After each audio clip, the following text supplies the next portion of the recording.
Hello, I'd like to talk to you today about some important developments in the market for historic tax credits.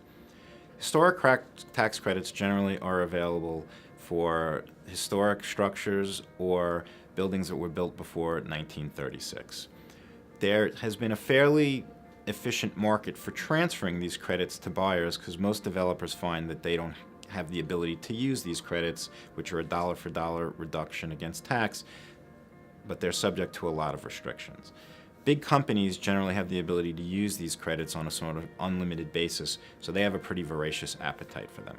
A pretty efficient market developed for these credits where there would be a lease structure in place where the developer would lease the building to the buyer who would sublease it back to the landlord. And through that mechanism, they could transfer the tenants to the buyer in exchange for a payment.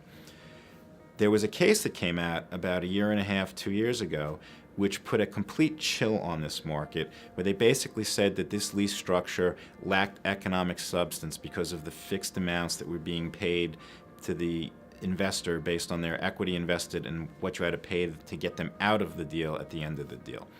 Well, since that case came out,